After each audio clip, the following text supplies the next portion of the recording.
In this video, I'm going to talk about getting neck pain when carrying a baby, and it's one of the common complaints that mums or recent mums come into the clinic suffering from, and it's this sort of stiffness around here when they're carrying the newborn or even sometimes a little bit older toddler around the house trying to multitask as mums have to do.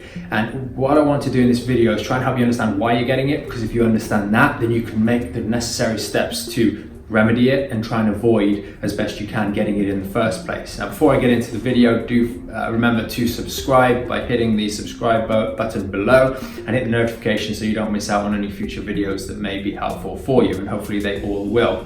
So, neck pain. Why or what specifically about the carrying the baby leads you to being predisposed to getting things like neck pain? So first and foremost, babies grow very, very quickly. They grow much faster than the mums or dads can actually manage to build their muscles to support that increased load bearing. So you're carrying a small child either on the hips or in both hands, etc. And what it does is it locks up this whole rib cage section here.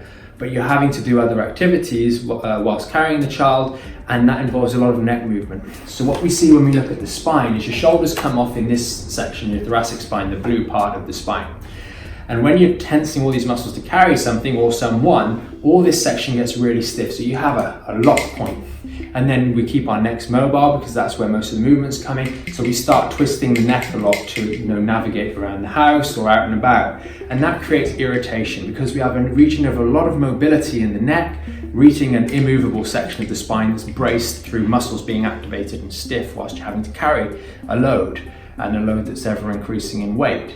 And that creates inflammation down at this section. Now, the common mistake that people then go and make is these muscles are under a lot of stress, and some of the muscles will actually go up into the neck as well, like the trapezius muscle.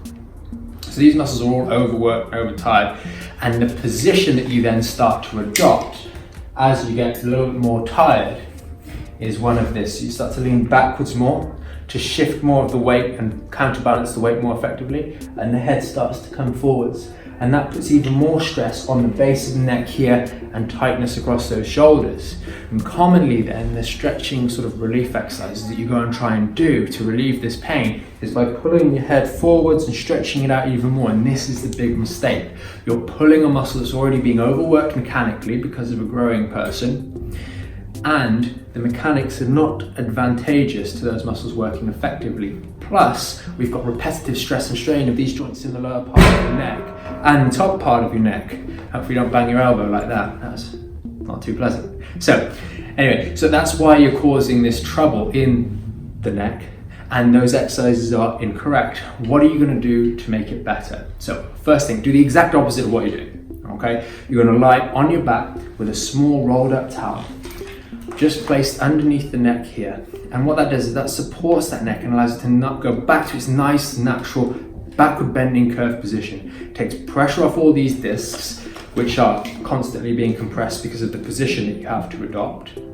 It also takes load off these muscles on the back part of the spine so they can have a little break, and just spend maybe 2, 3, 4, 5 minutes down there a couple times a day, especially after, I don't know, maybe you've been doing the washing up or something like that, or been out and about on a day trip. Just jumping onto your back on that small rolled up towel can be very, very relieving and just help decrease the mechanical compression on that part of the neck. Next thing, if you have actually got a flare up, so to speak, then using some ice over the neck, the spine, not the muscles out here on the shoulders, but over the spine, slap bang in the middle. Now, a lot of people don't use ice properly, and you think, well, it's only you put ice on the back of your neck, how hard can it be? But they go and hold the ice pack and hold it there, and they walk around like this for 5 minutes, 10 minutes or longer. Now, that's a problem because I'm tilting my neck off to the side and stressing my neck. Instead, a very simple thing you can do is either tuck it down the back of your collar and then relax, or get a scarf. Put the ice pack on the back of your neck, put the scarf around you, then you can hold the scarf nice and square and just relax there for 5 minutes or so. And that'll be a lot more effective at decreasing some of the low-grade inflammation around that neck, at the bottom part of your neck, the purple and blue junction on the model here, without actually putting you in a precarious position to do your self-help. So making those two little changes when you are getting that neck pain when you're carrying a young infant can really, really help you prevent it getting anything that's out of control and building up to be a more chronic problem. And it can also just be a nice little bit of self-help or avoidance by jumping on the towel at the base of your neck after you've been doing a little bit more than you maybe should have, or using the ice at the base of the neck for 5 minutes a couple of times a day to just calm down any excess inflammation.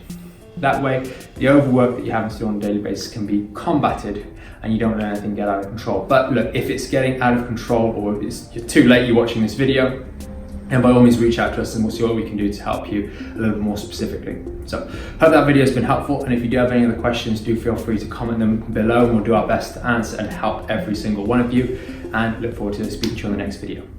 Thanks for watching this video. I hope you found it interesting. Now, if you want any more of our videos, then click here. We've got a nice one on our Back in Shape program. Up here, you can look at some of our recently uploaded videos. And remember, click up the top above my head for the link to subscribe, and do that so you don't miss out on anything in the future.